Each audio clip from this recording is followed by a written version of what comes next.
Hey, what's going on, guys? It is TC, and here we are with our first official episode of Wilfred Woes. I decided to stick with the title because coming up with the new name, forget about it. Just leave it how it is. Don't even worry about it. The title's not what matters.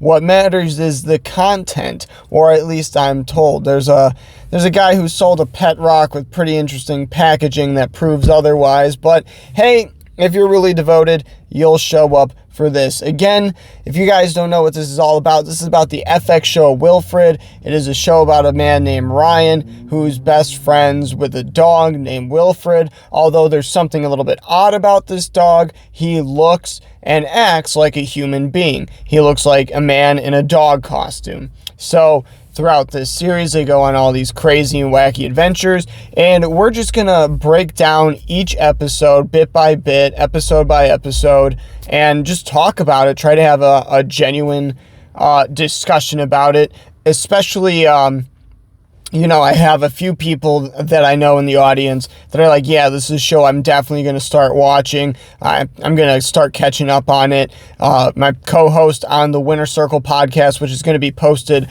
later tonight, hopefully, if this video comes out before that, then you guys will know that. But if not, this is Tyler from the TC from the past. And yeah, look out for that.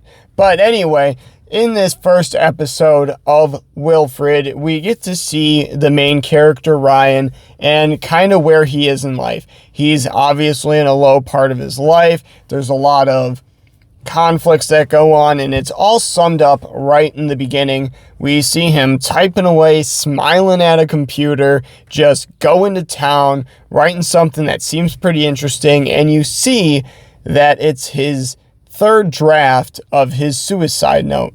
Now, I don't know what it's like to write a suicide note, thank God, but third draft seems kind of, I don't know, a little bit too detail-oriented, almost as if he doesn't want to do this, but he kind of just feels like he has to, like there's no other option for him at this point. That's just personally my perspective on it, because honestly, to have 3 drafts, and as the show goes on, right in that intro of him trying to do the deed, you see him make a 4th draft. So you really do see that he still does care at some level how he is perceived even after death. So despite him wanting to die, as his suicide attempt shows, he still seems to be connected to this world at the same time. So for me personally, I just don't see it. I don't understand it. So I don't know. It kind of shows that this is a man that's just given up. I don't think it's a man who wants to be there, not in terms of anybody actually wanting to be there, but somebody who hasn't come to the conclusion necessarily that suicide is the best answer, more of a fast-paced decision that kind of happened, because despite him wanting to die, despite him constantly writing new drafts for his suicide note, I still feel like there's something there that makes it seem like he's looking for a reason to hold on to the earth. And you even see that shortly after the attempt fails, because shortly after the attempt fails, his neighbor Jenna comes to the door and is like, we waved last night, and he's like, oh yeah, I remember you. And long story short, she asks him, can you dog sit my dog, because the exterminator's coming. And I read online, and as she's saying that, we kind of pan to what Ryan is seeing, and we see a man in a dog costume smoking a cigarette, and we're just like, what is going on? Like, is this a special kid or something? Sorry, I'm just making sure my windows are all closed, and they are not, so let's get that all nice and cozied up for us. We get a little better audio now. But like I was saying, you see this man dressed as a dog, and you're like, what are we doing here? But it turns out that is Jenna's dog. And you're thinking, what the heck is up with this Jenna chick? Why is this like some fetish thing? Like, what is this exactly? But it turns out that Wilfred is in fact a dog. Everybody around Ryan sees a dog. I forget what kind of dog it is. It's an Australian something. But either way, he is the only one who sees Wilfred as a man, as do we. But I think that's very interesting. It begins to ask you the question, what is the relationship between these two? Why does Ryan see Wilfred this way? Is it, an alien? Is it, psychological? Is he, mystical? Like, what could be the answer to that question? And why are we seeing it as Ryan sees it immediately? Like, why aren't we introduced to Wilfred as a dog? Why do we first see him exactly as Ryan does? Is it supposed to give us the same illusion as Ryan, where we only know what he knows and we only see what he sees? The ending of this episode would say perhaps not, because we do see some stuff that Ryan doesn't, but we'll get into that a little bit later. But throughout this episode, Ryan and Wilfred start hanging out. Ryan's supposed to go into work, but he ends up blowing it off, and his sister is furious. She tried to help him get this job, and he's just completely letting her down, and she's disgruntled. She's like, you need to get into work. She ends up not going into work and spends the whole day with Wilfred, becoming his buddy, hanging out, doing all that sorts of fun. And eventually, Ryan gets to the point where he's like, you know what? It's not my happiness that matters. I need to go to work. But Wilfred is able to convince him to do otherwise. So for this first episode, and spoiler alert for a lot of the show, we see Ryan unemployed. And, Ryan dealing with this, knowing that he should be going to work, having that belief in him that he needs to be working at all times, that he should always have a job, that sort of thing, is kind of being contradicted. So he goes to, leave Wilfred, and Wilfred's like, I want to play. I want you to hang out with me. I don't want you to go to work. I don't want you to do this. I want you to hang out with me. And Wilfred, and Ryan's like, no, I don't want to. And Wilfred ends up saying some quote from Dune. I forget exactly what it is, but Ryan asks Wilfred, how do you know that? And he says, how do you know that? And that really caught my attention, because I was like, what kind of question is that? Like, why is he asking him how he knows that? I mean, he watches movies, you would assume. Why would it be weird for him to know it? It's weirder for a dog to know that quote than it is a human, unless maybe perhaps Wilfred isn't a dog, or not solely a dog, or whatever insert you want to put in there. So that really, for me, laid the groundwork immediately. Okay, there's a little bit something weird going on with this dog. It's not just, drugs. It's not just a one-off sort of thing. There's something weird going on with Ryan and his relationship to this dog. And we really see that at the end of the episode. He tells, he goes along with Wilfred, goes along with his plan, stays around, becomes his buddy, and they have a little bit of a falling out, but they end up making up, and Ryan, makes up for it. They become friends, and they move on a little bit, and they kind of have that reconciliation. And, one of the things that's going on in the beginning of the show is Kristen, that's Ryan's sister, who helped get him that job, or tried to help get him that job, tells him you need to change your perspective on things. And I think that throughout the show, there's a certain expectation as to what she wants and what Ryan thinks, the world expects from him. And like I said, that's him going to work, that's him putting in all those man hours and everything. But at the same time, Wilfred sees the world a different way, obviously because he is a dog, or we're going to at least assume for the time being that he is a dog. So with that in mind, what does a dog want to do? They want to play. They want to lie around all day. They want to be pampered and pleasured. They want you to do everything for them. So that's kind of what Wilfred wants. He wants kind of like a butler best friend to just spend time with, essentially, and you really see that. But it's not just, a butler. That's why I said a butler best friend, not just a butler, because he wants Ryan to be able to go out and have fun as well. And you can argue, hey, maybe that's him realizing that he needs to give Ryan something in order for Ryan to want to hang out with him, because if Ryan is literally just going to be his servant, why would Ryan want to be there?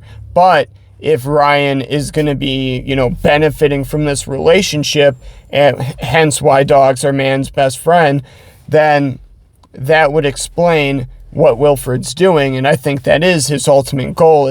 I don't think it's anything nefarious or holistic. I think he's just a dog, and he's trying to get Ryan to spend time with him, because that's just what they do, They want to spend time with us. They want us to do everything for them. They want us to feel special, even though my dog, makes it abundantly clear that I'm not.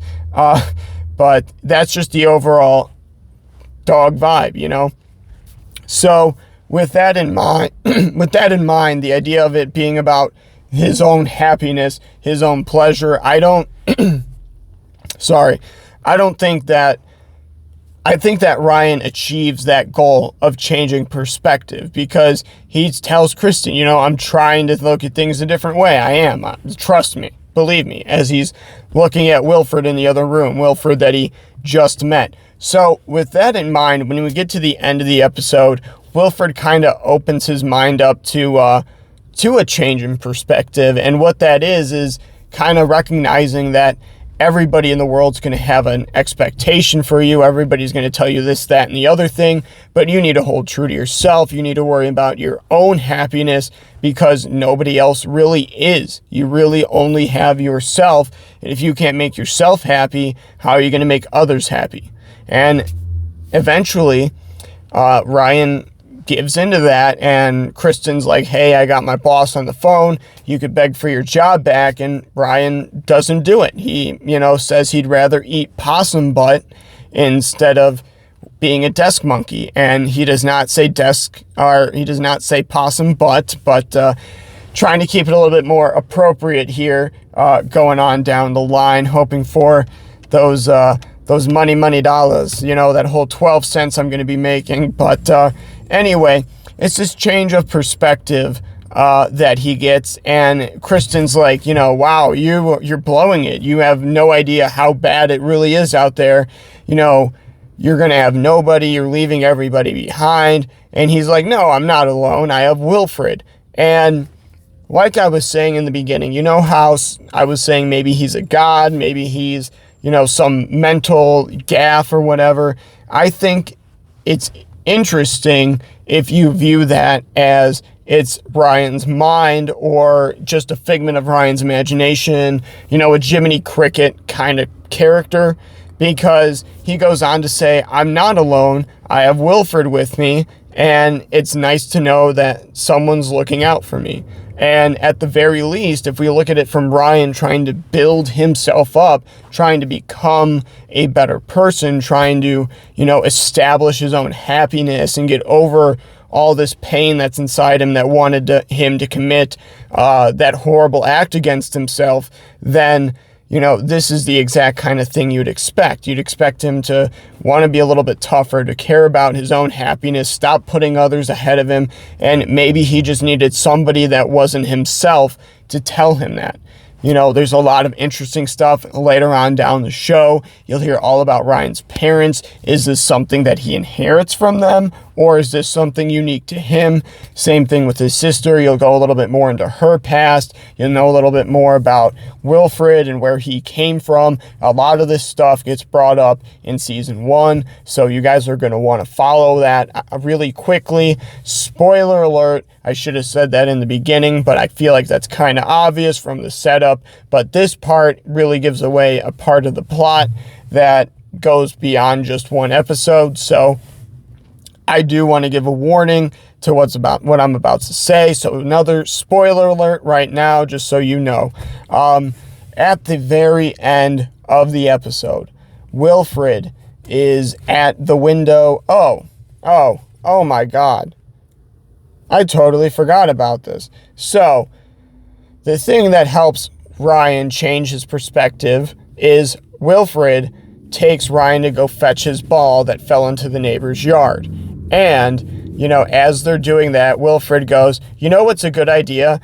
Going to steal this guy's illegal herb from his house. So he smashes his window. They steal 2 stalks of, that herb. And then they proceed to take a doo-doo in his boots. And they leave. And he comes home to see the mess, the poop in the boots, all that kind of stuff. And at the very end of the episode, well, Wilfred asks Ryan after that, how did that make you feel? Amazing. Have you ever felt like that before? Never. And it's just a new perspective for Ryan where there's a way for him to get happiness. There's a way for him to get pleasure out of life. And that's kind of what I was getting at. I'm sorry, but I'm trying to do this before work, and it's a little too late in the day to be talking about that. So this first episode will go out. I'm sorry it was a little bit rough, but Wilfred goes back to that neighbor's house. That neighbor is Spencer. And he leaves Ryan's wallet at the base of the window. Now, you might assume that he should have seen the wallet, inspected the damage, already known it wasn't there. But in either case, the wallet is left at the base of the window, right by all the broken glass. And we know it is left by Wilfred because of his paw that he puts down. So, that's it. That's the end of the episode. I wonder where that could take us. Is there going to be something that could come of this betrayal, or is this just, a little niche thing that didn't really matter? How long will it take to pay off? Do you think it's going to take 4 seasons, 3 seasons? You guys tell me in the comments below. If you guys are watching this show, make sure you go check it out. You could buy it on YouTube. You could watch it on Hulu. I think it's on HBO Max as well. Don't quote me on it, but I know for sure Hulu. I know for sure on YouTube for purchase. So you guys are going to want to go check that out. It is a fantastic show. We're going to be bringing you part 2 later tonight, probably around 9:30. I get off of work at 9. I'm going to take a few minutes to gather myself after that, and then I'm going to record that show for you guys, and then I will have that put out. Should take a little bit to upload as well because, T-Mobile just has lightning fast 4G these days. But until next time, guys, this has been TC with Wilfred Woes. Please subscribe.